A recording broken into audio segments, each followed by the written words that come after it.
আজকের ব্যস্ত জীবনের মাঝে হঠাৎ যদি ধুলো জমা পুরনো ড্রয়ারটা খুলে ফেলি আর সেখান থেকে সশব্দে বেরিয়ে আসে একটা মরচে ধরা জ্যামিতি বাক্স, ব্যাস সময়টা যেন এক ঝটকায় থমকে দাঁড়ায় নস্টালজিয়ার মোড়ে।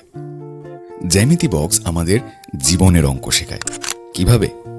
এই যেমন ধরুন, স্কেল আমাদের শিখিয়েছিল সোজা পথে চলতে, কিন্তু জীবন তো আর খাতার পাতা নয় যে সবসময় দাগ মেনে চলবে। তাই যখনই চলার পথটা একটু বেঁকে যায়, তখনই ছোটবেলা সেই স্কেলটা মনে করিয়ে দেয় ভুল ত্রুটি পেরিয়ে আবার নিজের মাপে নিজের ছন্দে সোজা হয়ে দাঁড়ানোর নামই জীবন। পেন্সিল কম্পাস, যার একটা পা শক্ত করে একটা কেন্দ্রে স্থির থাকে আর অন্য পাটা চারপাশে ঘুরে তৈরি করা একটা নিখুঁত বৃত্ত। আমাদের জীবনটাও তো ঠিক তাই। নিজের শিকড়, নিজের সত্তাকে একটা জায়গায় স্থির রেখে তবেই তো পৃথিবীর বুকে ডানা মেলা যায়, আঁকা যায় স্বপ্নের বৃত্ত। ডিভাইডার অর্থাৎ দুটো তীক্ষ্ণ কাঁটা, দূরত্বের পরিমাপ করত সে। সম্পর্কে কতটা দূরত্ব রাখা দরকার আর কতটা কাছে আসা উচিত, তার নীরব শিক্ষা লুকিয়েছিল ওই দুটো কাঁটার নিখুঁত ভারসাম্যে।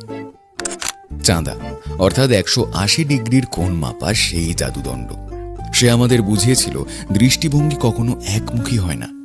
জীবনকে কখনো তীব্র 90 ডিগ্রির সোজাসুজি দেখতে হয়, আবার কখনো 180 ডিগ্রির বিস্তারে সবাইকে আপন করে নিতে হয়। জীবনের ওঠানামা তো আসলে কোণেরই খেলা। আর এই জ্যামিতি বাক্সের মধ্যে আমাদের সবচেয়ে নিঃস্বার্থ বন্ধু কে জানেন? ইরেজার। আমাদের ভুল মুছতে মুছতে যে নিজে ক্ষয়ে যায় প্রতিনিয়ত। আর জীবনের জ্যামিতি বক্স আমাদের শেখায় কিছু ভুলকে আঁকড়ে ধরে বসে না থেকে তাকে মুছে ফেলে নতুনের পাতায় আবার নতুন করে শুরু করতে হয়। আসলে কি বলুন তো, জ্যামিতি কোনো কঠিন অঙ্ক ছিল না, ওটা ছিল জীবনকে একটা সুন্দর পরিমিতিতে সাজানোর ছোট্ট একটা বাক্স।